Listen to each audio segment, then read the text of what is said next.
Se traiter en première classe comme un acte d'amour et de considération envers soi-même et envers autrui.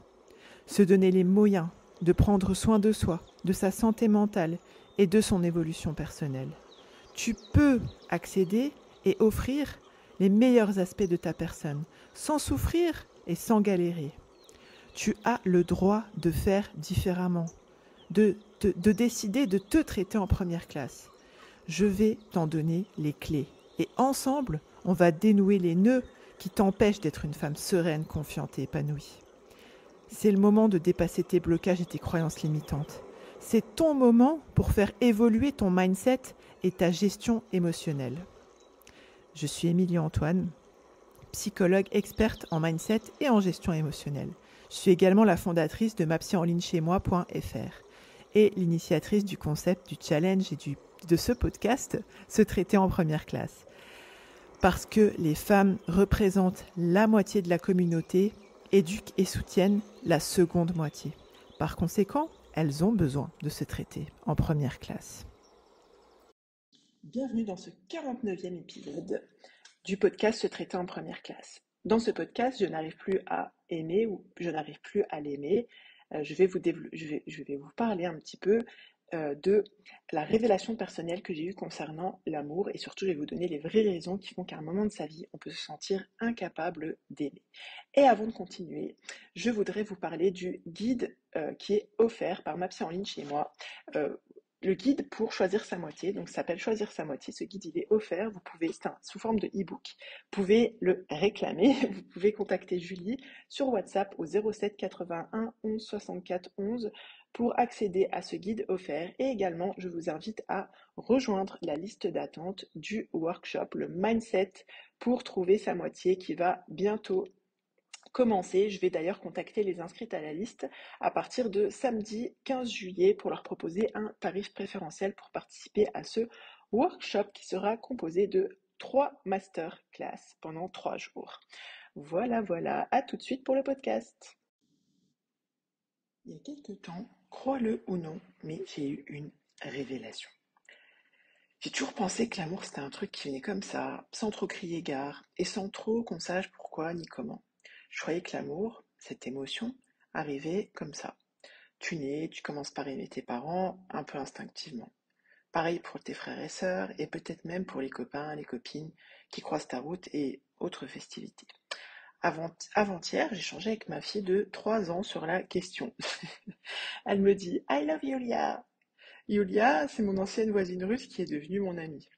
Alors j'étais d'humeur taquine et curieuse. Je voulais comprendre qu'est-ce qui décide ma fille de 3 ans à choisir d'aimer une personne, autre à l'extérieur de la famille. Je lui dis « Pourquoi tu aimes Yulia ?» Elle me répond « Because I want ».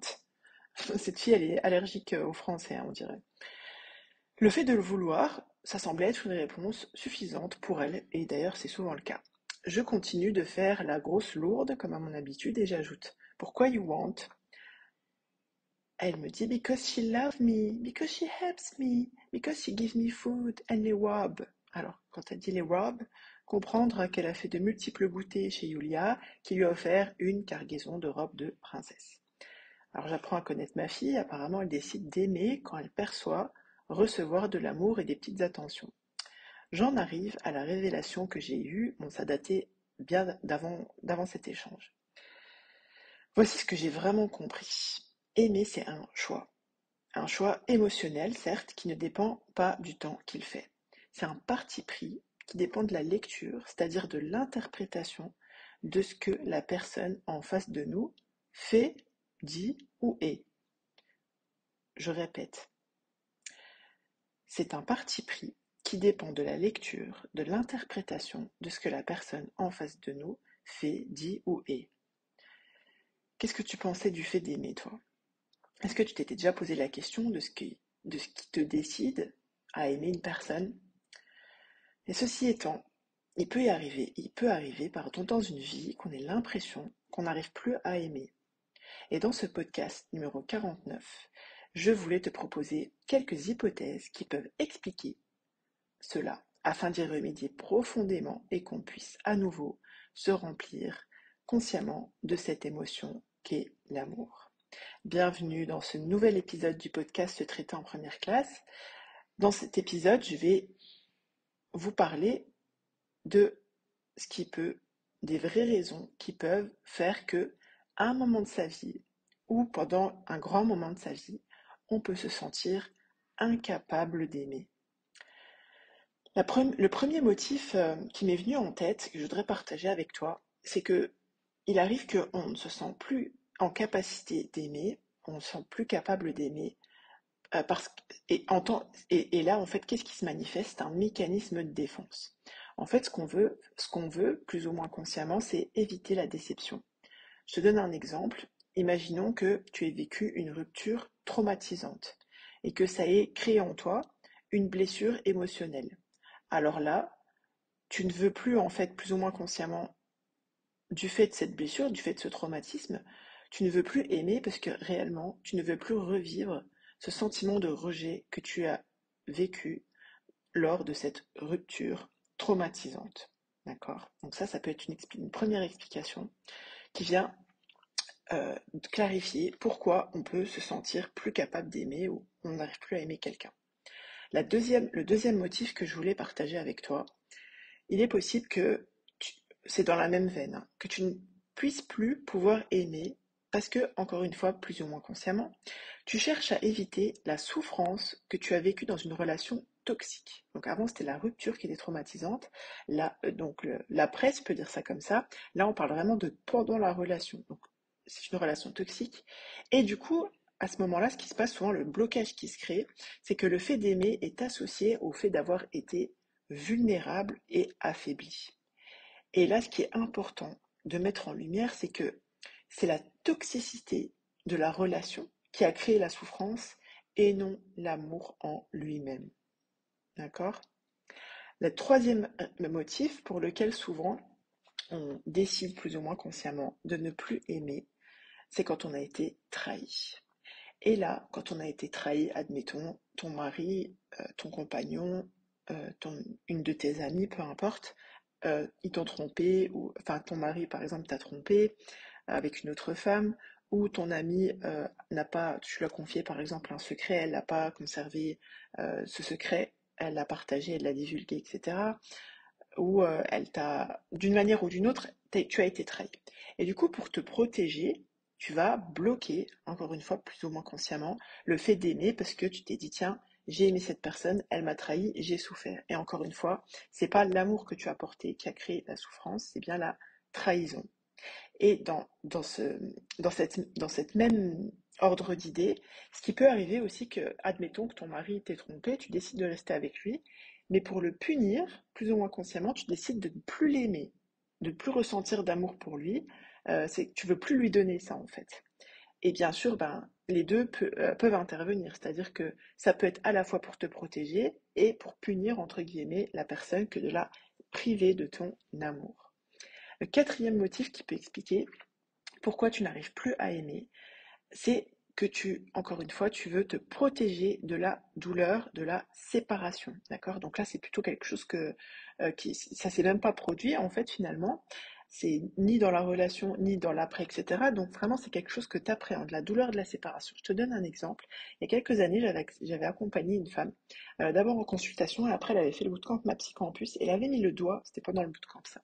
Elle avait mis le doigt, en fait, elle venait en me disant, voilà, Émilie, enfin voilà, elle partage avec nous, elle avait du mal à être affectueuse avec ses enfants, qu'elle sentait toujours une distance, etc., qu'elle voulait à la fois elle voulait être proche d'eux, mais elle n'y arrivait pas. En fait, quand on a creusé, il s'est trouvé que elle a été séparée de sa mère quand elle a été enfant, qu'elle a retrouvée après, et que quand elle s'est mariée, ben, elle a revécu une deuxième séparation. Toutes ces deux fois où elle a été séparée de sa mère, ça a été extrêmement douloureux pour elle, ça a été une souffrance immense, et du coup elle se disait, tiens, je vais pas trop m'attacher à mes enfants pour leur éviter la souffrance de la séparation. Vous avez vu, c'est quand même incroyable. Et du coup, bah, elle était bloquée pour aimer enfin, entre guillemets, tout ça c'est inconscient, hein, mais son cerveau il a pas fait de différence, quoi. Il s'est dit, ok, tu veux pas, on bloque tout. Comme ça, on va bloquer tous les comportements qui peuvent créer de l'amour entre vous, qui peuvent faire grandir l'amour entre vous. Et du coup, ben, même si elle n'arrivait pas à être affectueuse avec eux. Il y a une cinquième raison qui peut expliquer le fait que tu ne ressentes plus cette émotion entre guillemets positive qui est l'amour. Ça regroupe un peu en fait, comment dirais-je, les motifs dont je vous ai parlé avant, ce qu'on appelle l'anédonie, d'accord? Donc A-N-H-E accent aigu D-O-N-I. Donc qu'est-ce que c'est l'anédonie? C'est le fait de ne plus ressentir en fait d'émotions du tout, d'accord? Souvent, parce que souvent, c'est pas souvent, c'est un mécanisme de défense qui est généré par le cerveau, souvent pour se protéger d'une émotion négative. Donc là, par exemple, admettons que tu as eu beaucoup de tristesse, etc., beaucoup de tristesse, beaucoup de colère, beaucoup de frustration, beaucoup d'émotions négatives comme ça. Puis à un moment donné, pour te protéger, ton cerveau, il a dit, hop, on éteint tout. Mais encore une fois, le cerveau, il fait pas, entre guillemets, il fait pas la distinction à ce moment-là, quand il est en mode survie. Donc il a éteint le négatif, mais souvent il éteint aussi le positif. Et du coup, bah, l'amour, il est, il se prend un coup dans les tibias et tu ressens ni émotion négative, ni émotion positive. Et enfin, il faut savoir que la dépression et l'anxiété sont aussi des facteurs, comment dirais-je, on dit en psychologie une comorbidité, c'est-à-dire que si tu éprouves de l'anxiété ou si tu es en dépression, il est possible que tu aies aussi du mal à ressentir de l'amour parce que ben, derrière l'anxiété et derrière la dépression, il y a une réalité chimique, entre guillemets, aussi du cerveau qui fait que il n'est pas en mesure de générer toute la chimie de l'amour.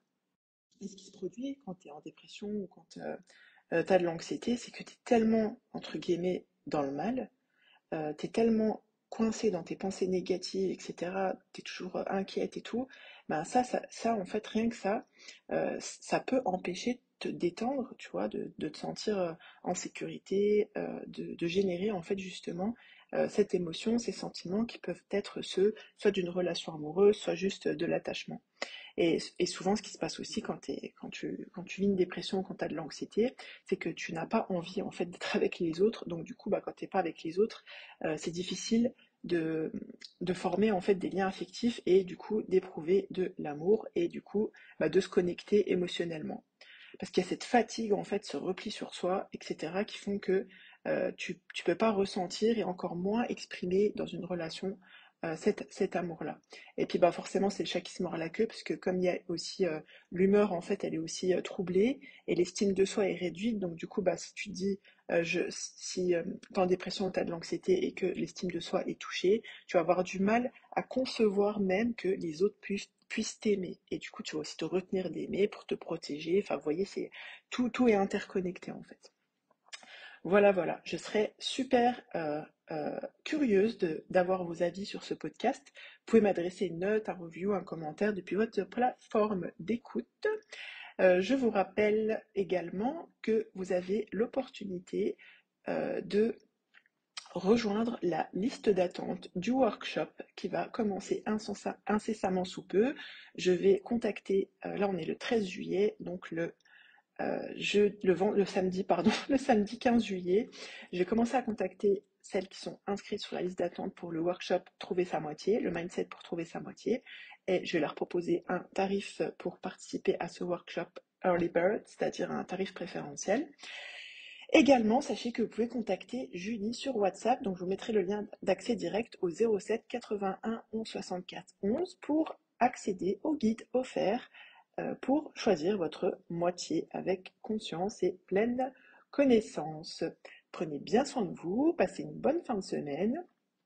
C'était Émilie Antoine, psychologue experte en mindset et en gestion émotionnelle. Je vous ai présenté le podcast Se traiter en première classe, votre dose hebdomadaire pour vous construire le mindset d'une femme épanouie et en phase avec ses valeurs et ses principes. Chaque semaine, j'aime à vous donner des explications et des conseils concrets pour que vous puissiez vivre en fonction de vos aspirations et non en fonction de vos peurs, de vos croyances limitantes et de vos blocages. Prenez soin de vous, à bientôt, bye bye.